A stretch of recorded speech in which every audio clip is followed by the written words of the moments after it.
नमस्कार, मैं हूं प्रियांशु श्रीवास्तव और आज का एक बहुत बड़ा सवाल ये है कि क्या इस देश का कानून वाकई सबके लिए बराबर है या फिर रसूख और पावर की एक ऐसी मास्टर चाबी होती है जो जेल के सभी मजबूत ताले भी वक्त आने पर खोल देती है। पंजाब हरियाणा हाई कोर्ट से आई खबर ने आज पूरे सिस्टम पर बड़े सवाल खड़े कर दिए हैं।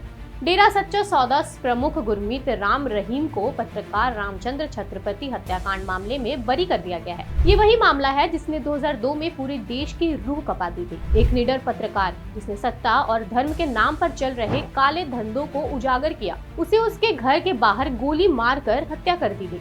निचली अदालत ने राम रहीम को दोषी माना था, उम्र कैद दी थी, लेकिन हाई कोर्ट ने अब साफ कह दिया है कि सबूत पर्याप्त नहीं है और उन्हें संदेह का लाभ यानी कि बेनिफिट ऑफ डाउट देते हुए बरी किया जाता है। कहानी शुरू होती है साल 2002 में सिरसा के एक छोटे अखबार पूरा सच के दफ्तर से।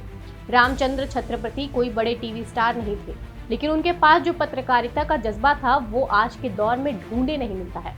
उन्होंने एक गुमनाम चिट्ठी छापी थी जिसमें डेरा की साधवियों के साथ हो रहे यौन शोषण का दर्द लिखा था।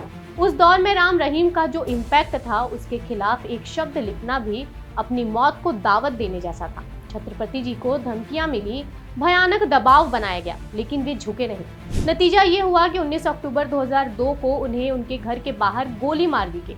31 नवंबर को उन्हें दम तोड़ना पड़ा। आज जब हाई कोर्ट का ये फैसला सामने आता है तो सबसे बड़ा सवाल उन गवाहों और सबूतों पर खड़ा होता है जिन्हें सीबीआई ने सालों की मेहनत के बाद जुटाया था। अदालत का कहना है कि राम रहीम के खिलाफ साजिश के सबूत इतने मजबूत नहीं थे कि उनकी सजा बरकरार रखी जा सके। लेकिन सोचने वाली बात यह है कि जिन 3 शूटर्स कुलदीप, निर्मल और किशनलाल की उम्र कैद सजा बरकरार रखी गई है, क्या उन्होंने बिना किसी बड़े इशारे के एक पत्रकार का मर्डर कर दिया होगा? ये वो नैरेटिव है जिसे आज समझना बहुत जरूरी है। अक्सर देखा जाता है कि जब कोई बड़ा नाम किसी केस में फंसता है तो इंसाफ की लड़ाई एक अंतहीन मैराथन बन जाती है। छत्रपति हत्याकांड में भी यही हुआ। 24 साल लग गए इस मोड़ तक पहुंचने में। रामचंद्र छत्रपति के बेटे अंशुल छत्रपति ने अपनी पूरी जवानी अदालत के चक्कर काटने में बिता दी।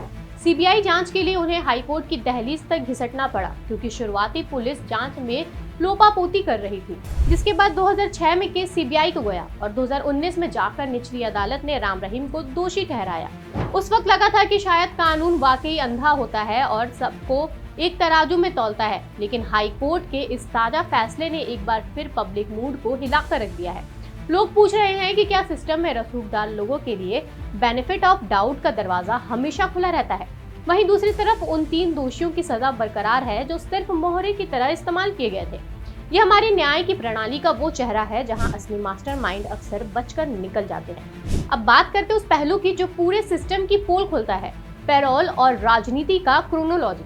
साफ हो गया है कि राम रहीम भले ही इस मर्डर केस से बरी हो गए हैं, लेकिन वे फिलहाल जेल में ही रहेंगे क्योंकि साध्वी रेप केस में उन्हें 20 साल की सजा मिली हुई है।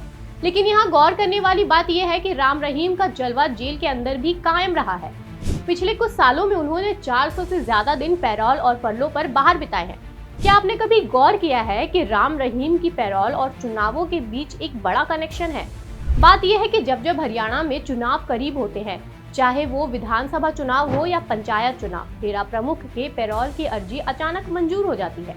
राजनीतिक गलियारों में यह चर्चा सरेआम है कि डेरा के लाखों अनुयायियों की किसी भी पार्टी की किस्मत बदलने की ताकत है।